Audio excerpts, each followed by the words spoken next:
Hey everybody, Eric Goodman here from Foundation Training. I've always wanted to make a scoliosis simple exercise video to introduce you to how simple it is to make, relatively impactful changes to the symptoms of scoliosis. And I'm here with my friend Josh Holland to help you do that because Josh is an athletic, big, strong guy who happens to have a pretty solid scoliosis.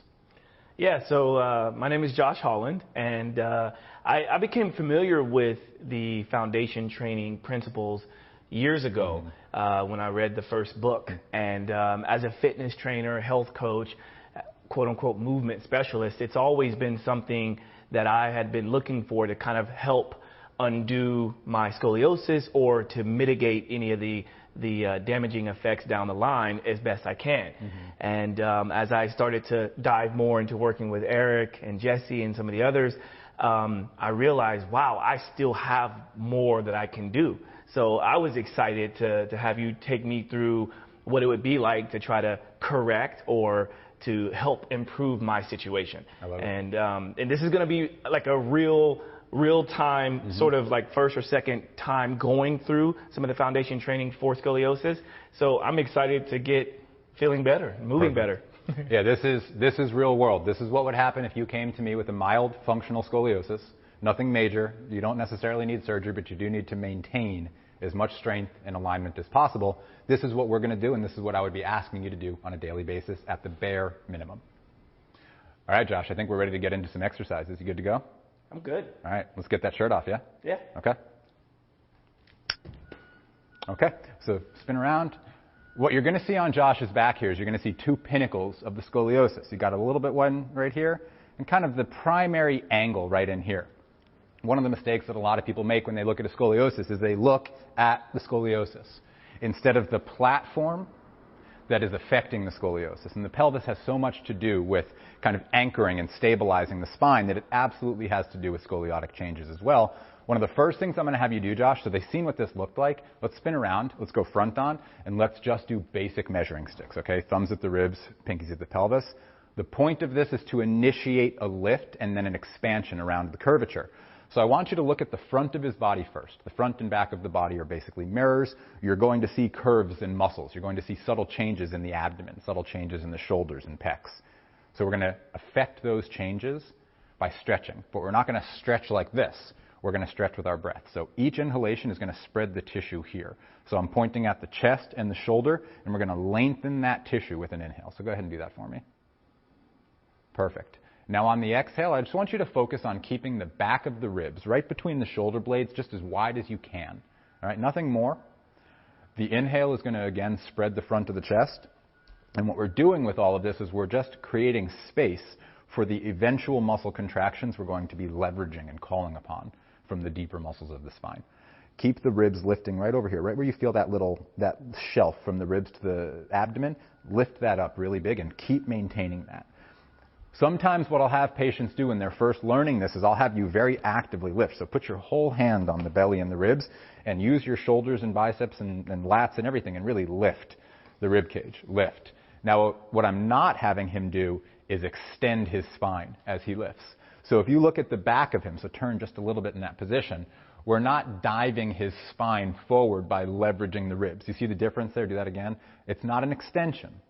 Pay close attention to that. When you lift the rib cage, you're lifting the back of the rib cage as well, and that's a very challenging thing to do.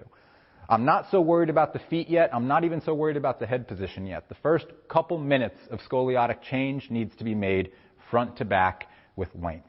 So we're just lifting up the rib cage and supporting an axial expansive breath to the best of our ability. I don't want you to fill your belly yet. I don't want you to fill your lower abdomen with air. I want you to keep it lean and tight as you expand the upper rib cage. You've got a whole bunch of bones that insert to a whole bunch of bones on your spine. You've got a pair of ribs at each level, and then you've got vertebra that are in between that pair of ribs. That's 3 opportunities to move at every single level of the vertebra here. Okay? The inhalation, for all intents and purposes, if you have a functional scoliosis, your inhalation, as often as possible, should try to expand the rib cage out away from center. Your exhalation should be a contraction of the abdomen. So what we're going to work on now with Josh is the transversus abdominis contraction during the exhale. Okay? So the inhalation of foundation training, decompression breathing of any kind is going to be get the rib cage out of the way. The exhalation is like you now have a shelf at the diaphragm. So I want you to take a deep breath in. Take your time. Perfect. Now before you exhale, try to exhale without putting any air out. Just a little right there. All right? Kind of like a weightlifting contraction, but more focused at the diaphragm level than at the full abdomen level. And now, as you exhale, just do it again. As you exhale, I know I talked a lot on that one. We're going to try to get your belly in without the rib cage collapsing down. So let's see what that looks like. There you go. Let's do another one. Really focus on the big expansive breath right between the shoulder blades. People love to squeeze their shoulder blades together, and they love to squeeze their glutes together. Those two squeezes probably impact more scoliosis than most. Okay? So we're going to relax the glute tissue, and we're going to start to angle those feet in, but we're not going to change the breathing pattern yet. We're going to start to leverage the muscles that are at the base of the pelvis, the bottom of the pelvis, as a counter pulley to the muscles of the rib cage that are pulling up. So you'll notice that Josh now has his feet internally rotated just a little bit. We're going to press the outside edges of your foot into the ground, and then you're going to reach with the big toes to kind of cinch the foot inward. And it should almost start to feel like the groin muscles, the arch muscles are pulling to the center of the pelvis. The bottom of your pelvis is called your pubic symphysis. It's where the two hemispheres join together. Think of everything from the arches and the inner legs pulling towards that pubic symphysis. And then the front of the rib cage pulls up a little bit as the back of the rib cage pulls up a lot. And that is your now expansive axial breath. So we're going to just use this. Now we're getting a little bit better at decompression breathing. We're getting a little bit better at recruiting the tissue that surrounds the ribs. Keeping the feet exactly as they are. I want you to just keep that rib cage lifted and just draw your hips back about 3 to 4 inches into a hip hinge. That's plenty. We're going to work now with the back of the thoracic spine. So I'm going to have you change your angle. Just show them kind of pay attention to what's happening at the front here. You're going to pull your elbows apart just a little bit more to make sure you're not squeezing the shoulder blades. But now I want you to hold that same position and just reverse so they can see your spine for a moment. Okay. So it's a subtle hip hinge. You're sticking your butt out. You're pushing the rib cage apart. And what we're looking for is length right here. This curve wants to tilt. And the best way to stop that tilt is to pull the bottom of the spine down and the top of the spine up so that it elongates the longest portion at the thoracic spine. This hip hinge is going to challenge the back of the body here. It's going to challenge the multifidi. Now, you can still see quite a bit of the curvature here. And I want you to take your left arm and reach it forward to my hand and start to draw the hips back just a little bit more and just straight back, straight back, straight back. Pay attention to how we can start to change the thoracic spine with wide breathing and a hip hinge with one arm forward. This becomes a little bit diagnostic, and every single scoliosis that you're going to feel, everyone you treat as a doctor, everyone you feel as a patient is going to be different. For this one in particular, we're going to work with a lot of lat length. Let's bring that right arm forward to meet the left. And what you can do here now, when you're with a practitioner, it's a little bit different. If you're doing this at home, I want you to do the best that you can. But you're going to try to even out the pressure through your heels, pushing your feet down into the floor. If this is a hard position, you could always use a chair. I'm going to pop this in front of Josh just so you can see what the prop would look like. But he can just put his hands right to the back of that chair there. That's perfectly fine. He's taking all the weight behind his heels. The focus is this. The legs pressing into the ground and squeezing towards each other so that the pubic symphysis, the base of the pelvis, is steady and pulled down. The challenge of the posterior chain muscles being expanded by the challenge of the rib cage breath. We're going to start to challenge the left side of the rib cage to open a little bit more. And you're going to start to see this curvature shift just a little bit. So Josh, where you feel me press, we're going to start to kind of open. There you go. Good. As you exhale, keep this big. You got it. Pull the shoulder joints apart and pull the head through the shoulders. It's going to start to get a little challenging here for a couple seconds. When we find a little bit more congruency in the spine, so we're going to lift this part of the rib cage out this way. Big chest breath right here, right there. Good, good. Pull the chin back from right there, and now take the weight off of your hands into your heels, right there. And I want you to hold that. You'll find a couple shaky spots. When you get into the position that finds the weaker tissue, you're going to tremble, you're going to shake. These are not meant to be easy. If there's one thing I know about scoliosis, it's really hard to to change scoliosis. It's an everyday practice. Press the heels into the ground. You're about 4 or 5 minutes into this pose now, so you should be fatiguing, and you only got about a minute left. The last minute, I want you to feel right where I'm pushing my hands on Josh's floating ribs here, the lowest ribs, and I want you to push those out of the way for 5 breaths. Josh is a big, strong guy, and he's shaking right now, so if you're trying this at home and you're shaking, you should be. Breathe as big as you can, big as you can, big as you can. And this is the only hinge-based exercise we're going to do. Give me about 20 more seconds. Pull the shoulders back and wide, wide, wide. Pull the chin back, back, back, back, back. And now the leveraging the way up is the most important thing here. You're going to use the medial hamstrings to lift and leverage the torso up by pressing the heels down and just like a crane, leveraging the torso up.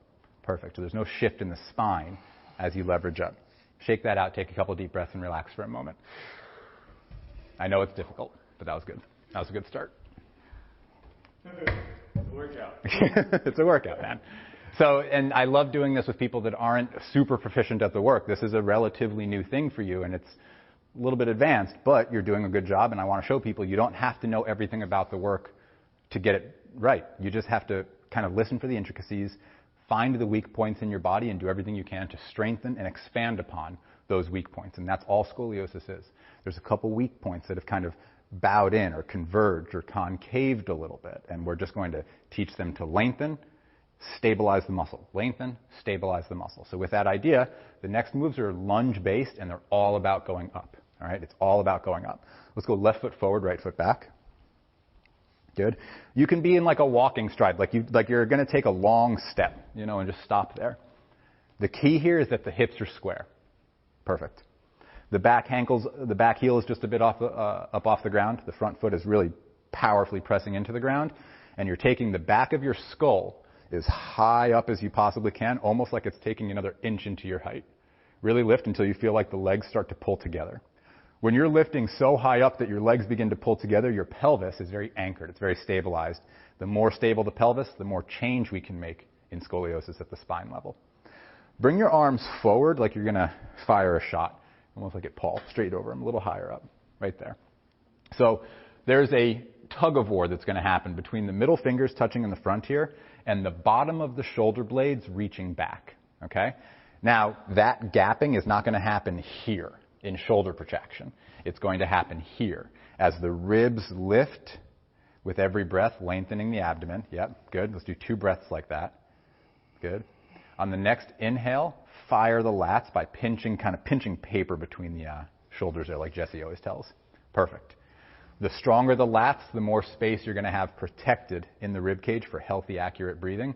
So once those lats are engaged in this position, you're lifting up, you're pinching a piece of paper between your shoulders and armpit, and you're breathing right into the shoulder blades now. The tug of war is right here and right at the pinnacle of your thoracic spine, moving away from each other under the guidance of powerful lats. So if I were to try to lift your arms up, I can't. Not at all. And feel how strong this breath is when you take it in. Now leverage the back of that skull and feel how everything kind of leverages up. When I let go, stay right here and feel the legs contract inward and hold.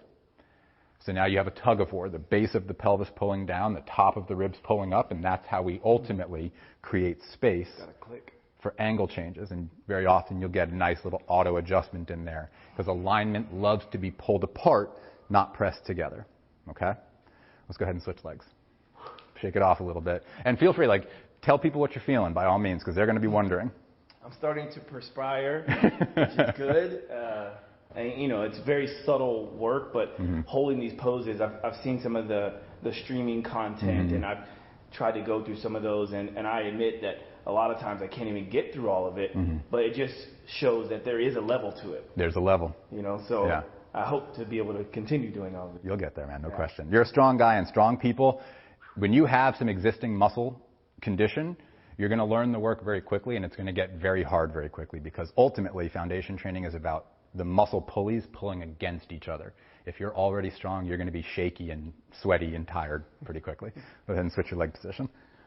So right leg forward, left leg back. And again, the back heel is up off the ground a little bit. The whole purpose of this lunge stance for a scoliotic patient is press the feet into the ground, and as if you're separated in 2 parts. The torso is pulling away from the hips as far as it can, while the hips press into the ground as hard as they can, straight through the feet. And the straight pelvis is Yeah. a good cue for me. No, for everybody. Straighten your pelvis, and literally, you see Josh's hands there. Kind of give a little inward rotation at the hips and feel that stability. But then it's all about straight up and down, leverage from the back of the skull. Right there. Perfect. So you should feel these front neck muscles engaging, trying to help you lift with every breath. So let's do a breath like that. See them engage? There you go. Right there. You got it. Now use that engagement to assist the lift of the torso. You got it. Okay. The arm's going to go forward. Now the purpose of the arms going forward here is, again, there's a tug of war from the front of the middle finger to the back of the ribs, all right? And it's not the shoulder blades. The shoulder blades are not squeezing together. They're getting pushed apart, but the lats are engaged. So I'm trying to push your elbows up hard, like 20, 30 pounds of pressure, and the lat muscles are what are keeping that down. There you go. When I let go, stay right there. And it's a density breath. Density. Front to back density. The front of the chest pushing the back of the ribs out of the way. One of the really wonderful things that a lot of people learned during the unfortunate time of coronavirus is that the lungs are in the back of the ribs mostly. The lung tissue is larger behind your head, more volume for air, more volume for chemical respiration than in front of your head. And here's the thing. The fastest way to improve scoliosis long term is to do axial expansion at the ribs, axial expansion at the vertebra, a little bit every single day for the rest of your life. That's the way symptoms work as we get older. You do a little bit every day and you get a lot of benefit. Shake that off a little bit. I felt that one the most. Yeah? Especially on this side, yeah. Good. You're going to notice, without question, asymmetry side to side. Wow. Something I love to tell people.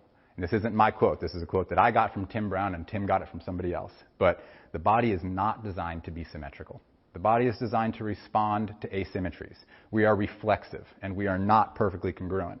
So if you notice those little twists and turns, feed into them, feel them, get more and more sensitive at your body, and you might just notice that sensitivity ultimately is the fix to your symptoms. Cool? Oh, yeah. Right on, man. Keep going. Appreciate that. Yeah, of course. Thank All right. you. I hope it helps y'all.